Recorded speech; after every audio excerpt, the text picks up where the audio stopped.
Have you ever wondered what it truly means to live a life of purpose, compassion, and integrity? Matthew 5, the opening chapter of Jesus' Sermon on the Mount, may just hold the answer. This chapter is not just a list of rules or suggestions, it is a profound guide to living in a way that transforms not only our own hearts, but also the world around us. From the very first verse, Jesus begins to challenge conventional thinking, calling out blessings for the humble, the meek, the merciful, and those who seek righteousness. These words, known as the Beatitudes, are more than spiritual encouragement, they are a blueprint for how to live a life that matters. Imagine a life where humility is celebrated, kindness is a strength, and forgiveness is a daily practice. Matthew 5 invites us into that reality. It shows that true fulfillment is not measured by wealth, power, or status, but by the qualities of character that nurture peace, understanding, and love. As Jesus speaks, he flips the world's expectations upside down. The poor in spirit are rich in faith. Those who mourn are comforted, and the peacemakers are recognized as children of God. Each verse challenges us to reflect on our priorities and consider how we can embody these principles in our own lives. But Matthew 5 goes beyond ideals, it offers practical guidance. Jesus does not just ask us to avoid wrongdoing. He calls us to examine our hearts and intentions. Anger, jealousy, and hypocrisy are addressed, showing that our internal life shapes our external actions. This radical honesty invites a deeper self-awareness and encourages transformation from within, rather than simply following external rules. Matthew 5 also highlights the responsibility we have toward others. Jesus describes his followers as the salt of the earth and the light of the world, metaphors that remind us of our potential to influence, inspire, and bring goodness into the lives of those around us. This is not a passive role, but an active calling, an invitation to shine, to guide, and to leave a lasting positive impact. In a world filled with confusion, distractions, and competing values, Matthew serves as a timeless anchor. It calls us to live with integrity, courage, and love, showing that faith is not just about belief but about action. Every word encourages reflection, challenges complacency, and motivates a life of meaningful purpose. If you are inspired by these teachings and want to explore more about the transformative power of Matthew 5, make sure to like this video and subscribe to our channel. Hit the notification bell so you never miss a deep dive into the wisdom that has guided millions for centuries. Let us journey together through the words that have the power to change hearts, guide lives, and illuminate the path toward a more meaningful, compassionate world. As the morning sun rose over the hills, Jesus stood on the gentle slope, gazing at the crowd that had gathered to hear him speak. The air was thick with anticipation, yet there was a quiet stillness, a sense that something extraordinary was about to unfold. He opened his mouth, not with grand proclamations of power or conquest, but with words that seemed almost paradoxical. Words that would challenge the deepest assumptions of every listener's heart. These were the Beatitudes, the opening of Matthew 5, and they carried a power that went far beyond the moment, reaching into the essence of what it means to live a life aligned with the divine. The first blessing was upon the poor in spirit, those who recognized their need for something greater than themselves, those whose hearts were not swollen with pride but open to truth. In a world that worships status, wealth, and outward success, this declaration turned everything upside down. To be poor in spirit was not weakness but a quiet strength, a willingness to admit that life's meaning could not be found in accumulation or accolades, but in humility and openness to God's guidance. Those who mourn, Jesus said next, would be comforted, not a comfort born of denial or superficial distraction, but a profound consolation that comes from understanding, from allowing the heart to feel deeply and yet trust in a greater purpose. Here, sorrow was not a curse to be hidden away, but a doorway to compassion, empathy, and a life lived with genuine depth. As he continued, he spoke of those who were meek, those who did not grasp for power or seek to dominate others, yet who possessed a quiet courage, a strength tempered with gentleness. In a society that celebrated the loudest voices and the sharpest swords, this was revolutionary. True power, he suggested, was not in coercion or control but in restraint and patience, in the ability to act with justice while maintaining compassion. The merciful, he said, would receive mercy, a principle that resonated not only as a promise but as a challenge. To forgive, to care, to act with kindness even when the world seems indifferent. This was a call to break the cycle of judgment and retaliation, to choose grace as a guiding force in life. The chapter unfolded further, each blessing a counterintuitive insight into the nature of spiritual fulfillment. The pure in heart would see God. Those whose inner lives were uncluttered by deceit, envy, or self-interest would experience a clarity and intimacy with the divine that was inaccessible to the proud or self-satisfied. The peacemakers would be called children of God, a statement that elevated the pursuit of reconciliation and harmony to the highest spiritual calling, in a reality often dominated by conflict and division. This teaching illuminated a path that required courage, vision, and unwavering commitment to goodness. Righteousness, too, found its place among the Beatitudes, not as a rigid adherence to rules, but as a lived expression of justice, integrity, and moral courage, the hunger and thirst for righteousness, Jesus proclaimed, would be satisfied, promising that those who tirelessly sought to live ethically, to advocate for fairness, and to align their lives with higher principles would find fulfillment and purpose. The world's values, ambition, self-interest, domination were contrasted sharply with this vision, and yet in this contrast lay an invitation to see life not through the lens of competition and survival alone, but through the lens of spiritual depth and moral clarity. Every word of the Beatitudes invited reflection, an inward journey toward understanding that external success and social recognition could never replace inner transformation. These blessings wove together a tapestry of ideals: humility, mercy, purity, peace, and righteousness that were not abstract concepts but living practices, guiding how one interacts with family, neighbors, and even strangers. They called for a life of conscious attention, where every thought and action could reflect the light of these principles, where compassion and integrity were not occasional choices but habitual ways of being. The crowd listened, rapt and contemplative, as if the words themselves had weight, shaping the air and stirring hearts. Each blessing seemed to breathe new life into old assumptions, challenging the common understanding of what it meant to be blessed, to be fulfilled, to be truly human. The Beatitudes were not merely an ethical manual or a set of inspirational sayings. They were a vision of a world turned toward higher purpose, a call to live with deliberate intention, and a reminder that spiritual priorities, those qualities of character that align with love, justice, and compassion, held enduring significance beyond the transient applause of the world.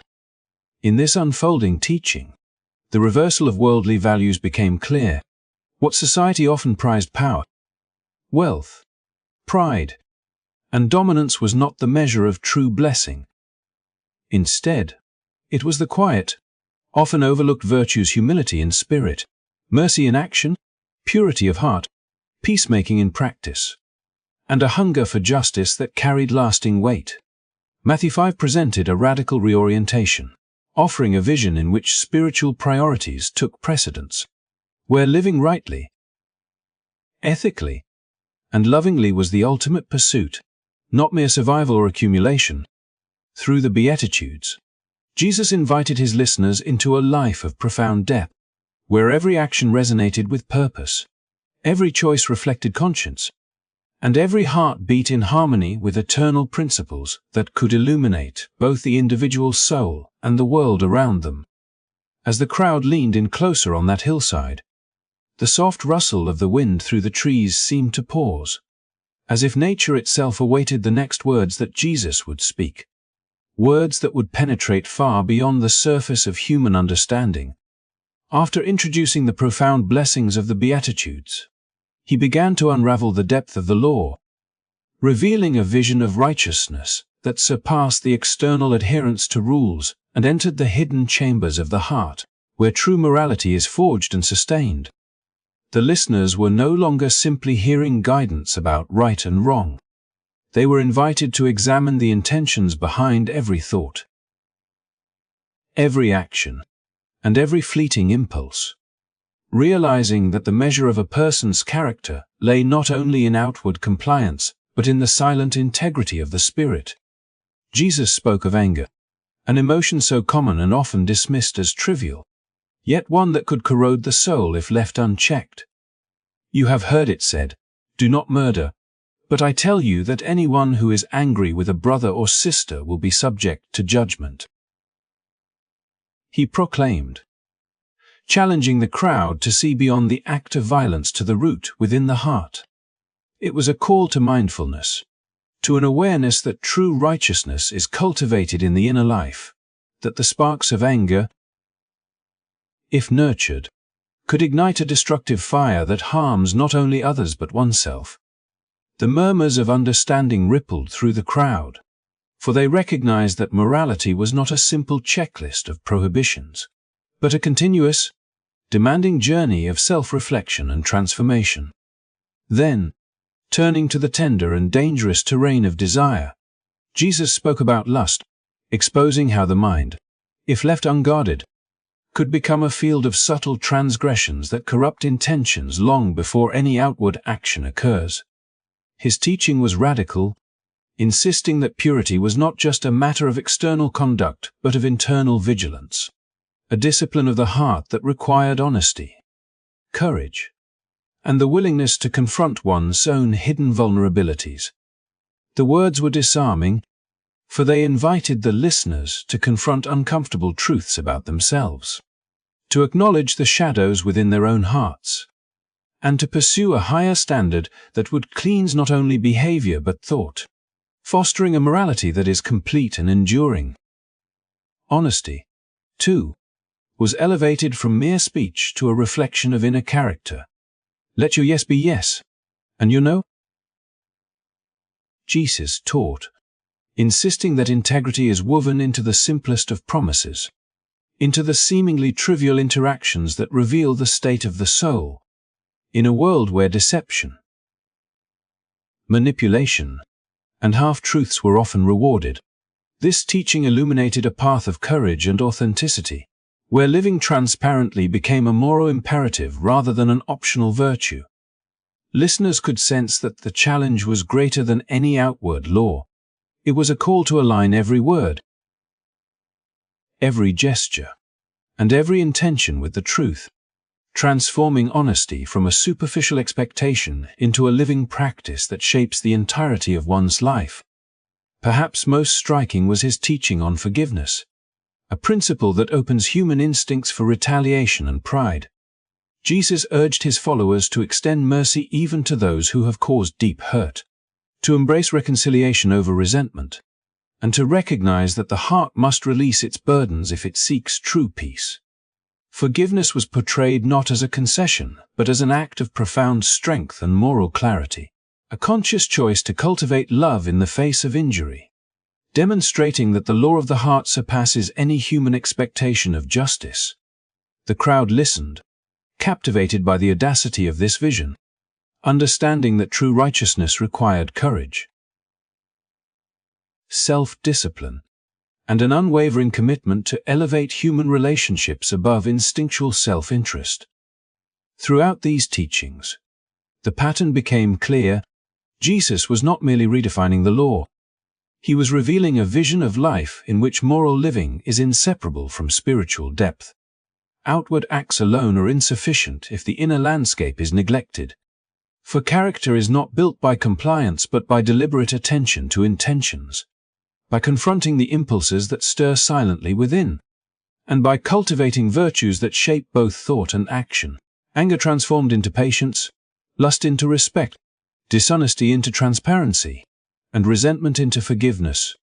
Each internal shift rippled outward, impacting the way one interacted with others and, ultimately, the way one experienced the world itself. As the sun climbed higher, casting warm light over the hillside, those who had come to hear Jesus speak felt a stirring within, an awakening to the profound reality that morality and spirituality are not separate paths, but threads of the same fabric. By focusing on intentions rather than mere compliance, he offered a framework for a life that is rich, coherent, and profoundly human. A life in which ethical living is not an obligation imposed from without but a natural expression of an illuminated heart.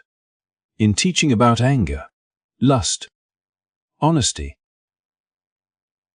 and forgiveness, he revealed a vision in which every thought carries weight, every feeling invites discernment, and every action reflects the hidden currents of the soul, offering a transformative understanding of what it truly means to follow a higher law. As the sun cast its golden glow across the hillside, the crowd remained hushed, drawn in by the rhythm of Jesus' words, feeling their weight not just in their ears but deep within their hearts, as though each phrase carried a vibration that stirred the soul.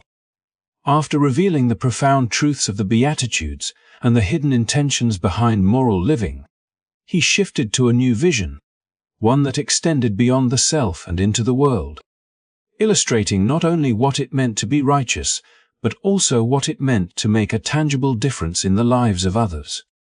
He spoke of his followers as the salt of the earth, a metaphor that immediately conjured images of flavor, preservation, and essentialness, evoking the understanding that their presence in the world was meant to bring vitality, purpose, and discernible impact, much like salt transforms ordinary food into sustenance, bringing out hidden richness that would otherwise remain unnoticed. The idea was simple in form yet profound in implication. To follow these teachings was not merely to pursue personal holiness or inward refinement, but to carry a responsibility that touched every corner of society.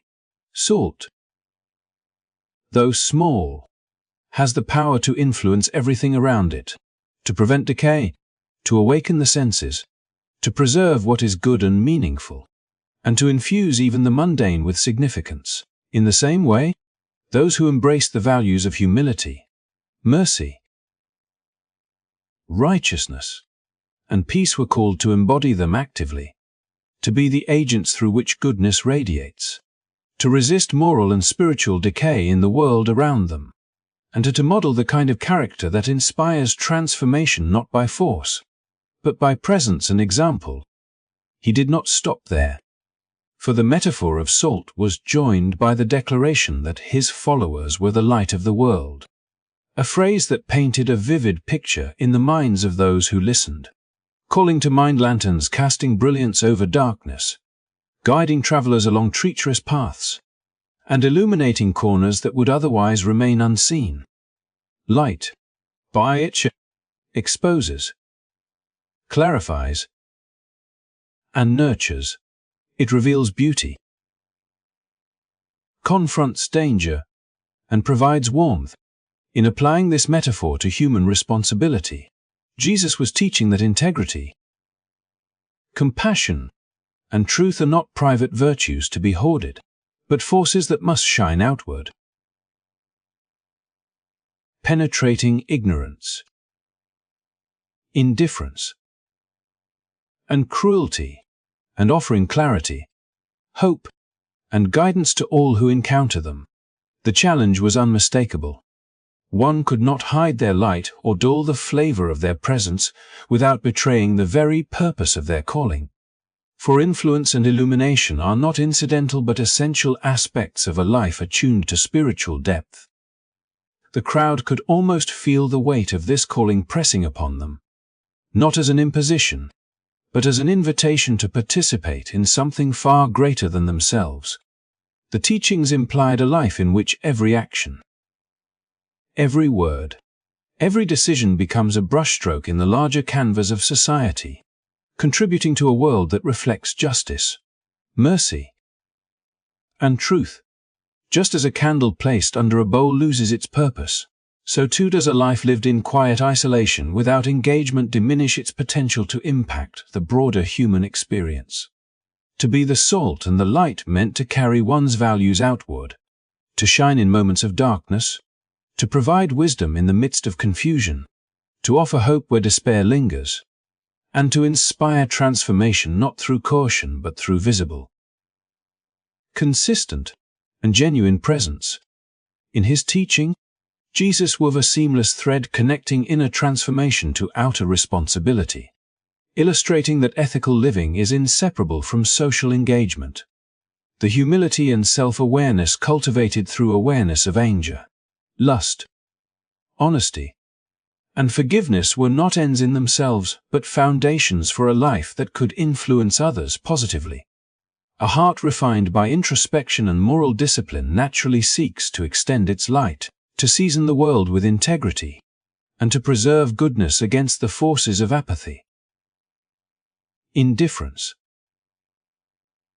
and corruption. Every smile, every act of compassion, every courageous decision to speak truth or reconcile conflict became a manifestation of this calling. A small yet powerful act of salt and light that collectively could transform communities, relationships, and even societies. The beauty of this metaphor lay in its universality.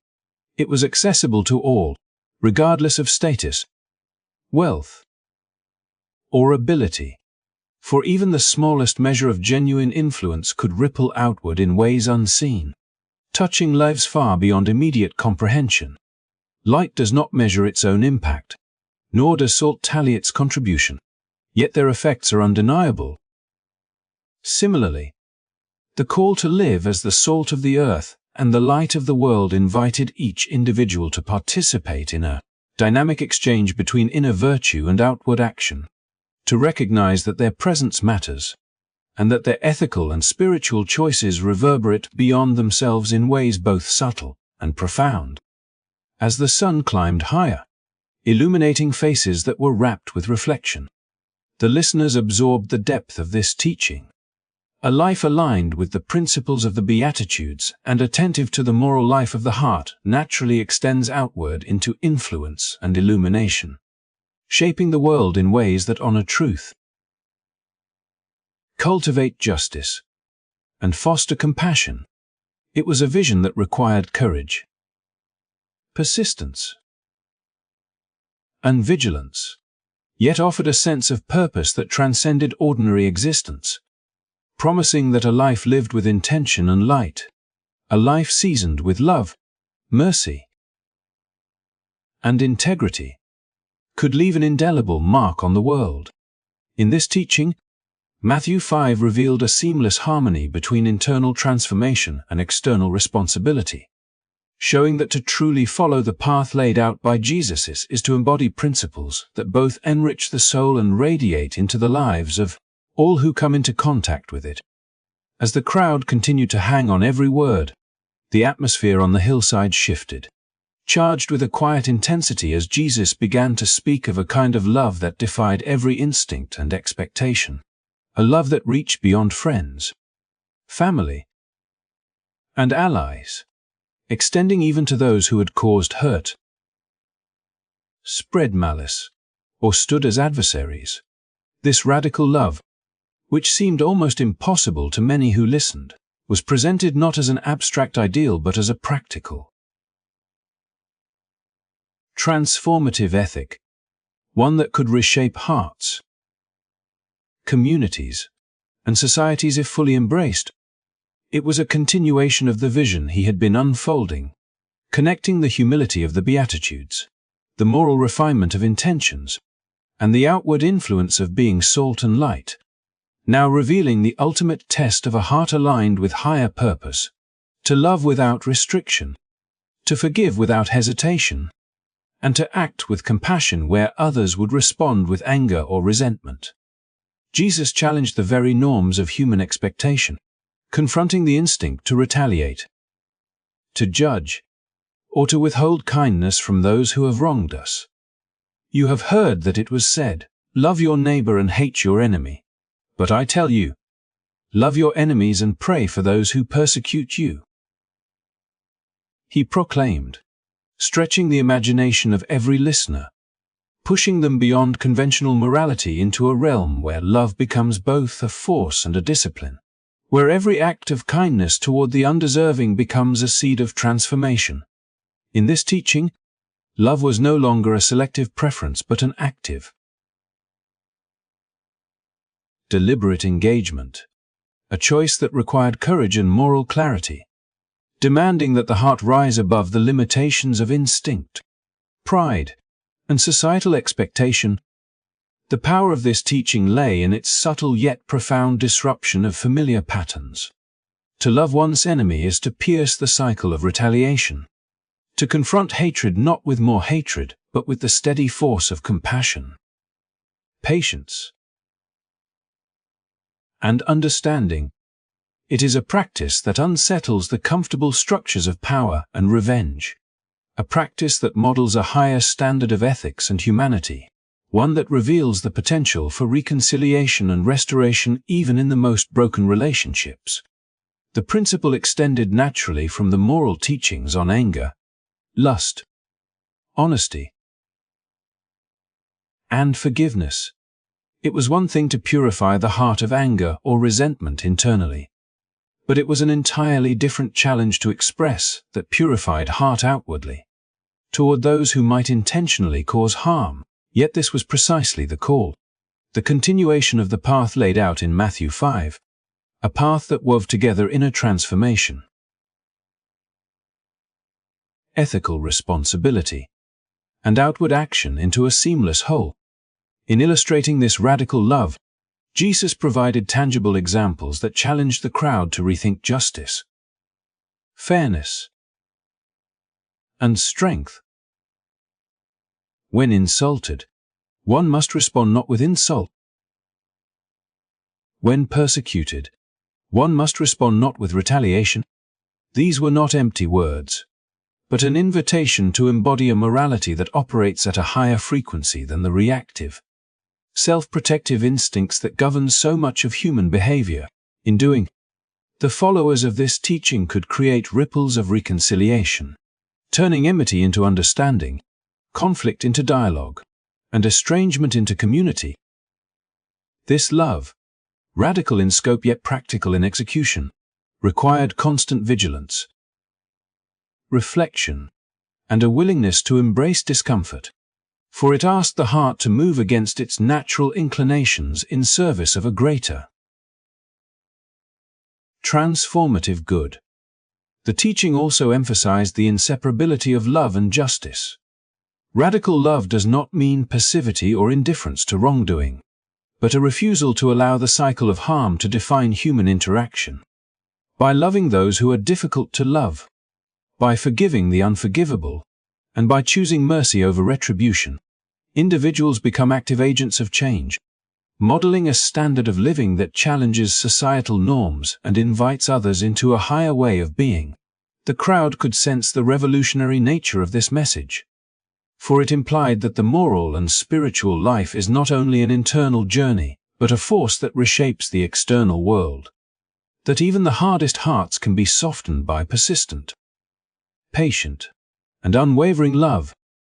Every metaphor and teaching of Matthew 5, the Beatitudes, the attention to intentions, the calling to be salt and light culminates in this vision of radical love, which acts as the linchpin of the chapter's transformative ethic.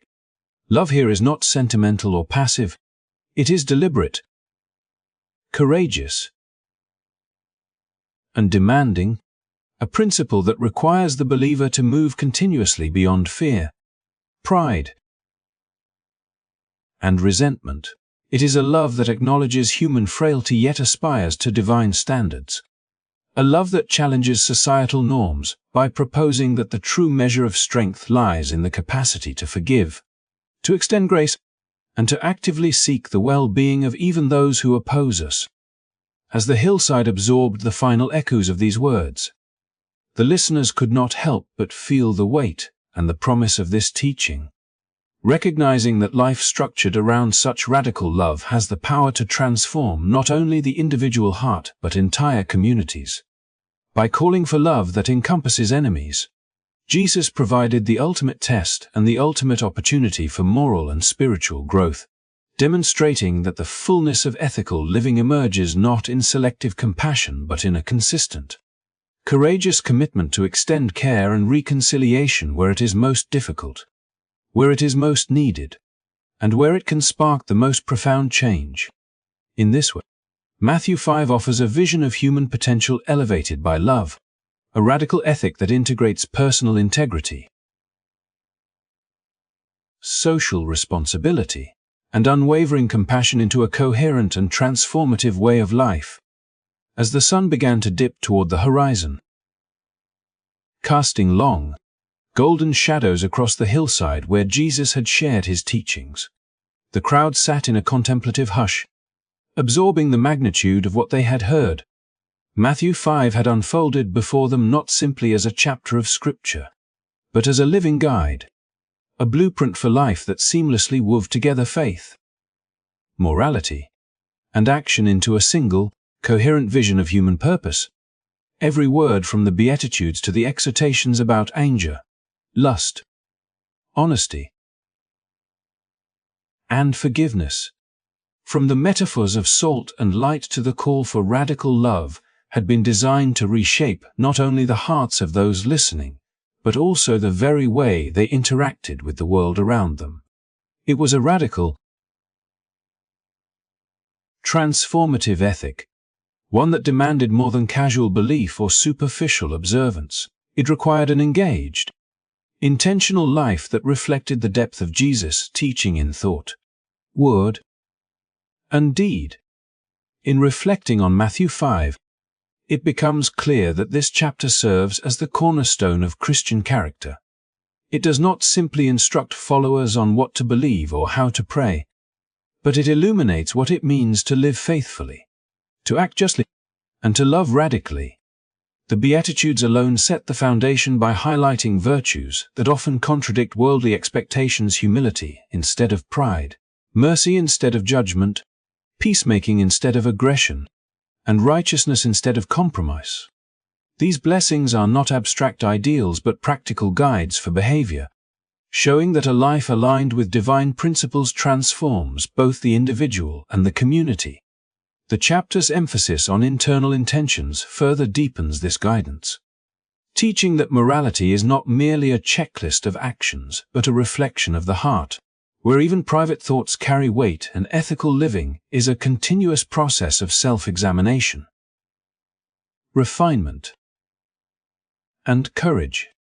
The imagery of salt and light extends this internal transformation into the social sphere, reminding believers that their faith and virtue have consequences beyond the personal realm.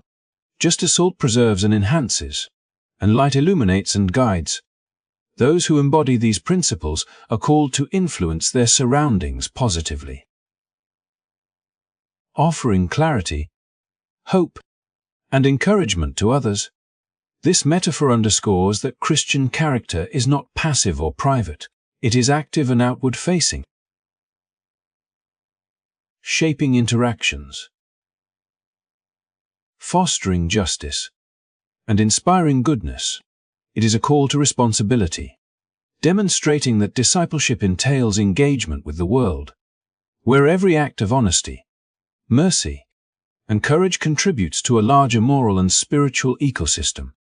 Perhaps most challenging of all, Matthew 5 calls for a love that transcends natural inclinations, to love one's enemies, to forgive freely, to pursue reconciliation in the face of hostility. These instructions confront the human tendency toward retaliation, pride, and partiality, Yet they form the heart of the chapter's ethical vision, illustrating that true faith and moral courage are measured not merely by compliance with rules, but by the willingness to act with compassion, integrity, and humility in the most difficult circumstances.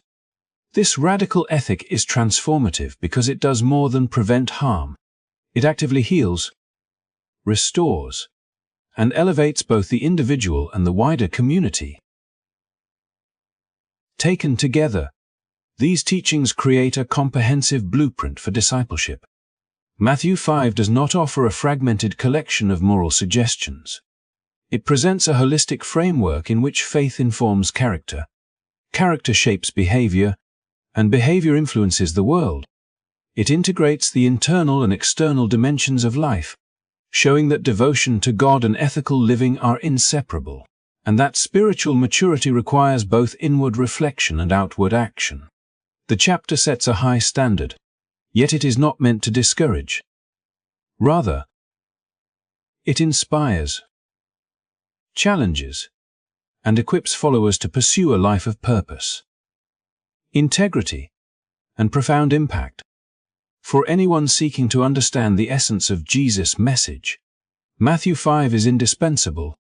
It provides clarity on the ethical demands of discipleship, illustrating that the path of faith is not a passive journey but an active, deliberate commitment to live in alignment with divine principles.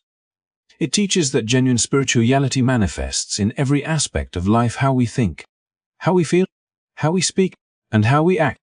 The chapter is both a mirror and a guide, reflecting the potential of the human heart while offering concrete ways to cultivate virtue. Foster reconciliation and shine as a positive force in the world. As we reflect on the enduring wisdom of Matthew 5, it becomes evident that these teachings remain as relevant today as they were when first spoken on that hillside. They challenge us to live intentionally, to examine our hearts, and to extend love and mercy even in the face of difficulty. They remind us that Christian character is not simply a set of beliefs but a lived reality, one that calls for courage, patience, humility, and consistent action. By integrating faith, morality, and social responsibility, Matthew 5 provides a timeless framework for a life of meaning and influence, one in which each person has the opportunity to be both transformed and transformative. If you found this exploration of Matthew 5 inspiring, I encourage you to like this video and subscribe to our channel for more deep dives into the teachings that continue to shape lives around the world. Hit the notification bell so you never miss an update, and join us on this journey of reflection, understanding, and purposeful living, as we uncover the wisdom that guides hearts and illuminates the path toward a life of integrity, love, and lasting impact.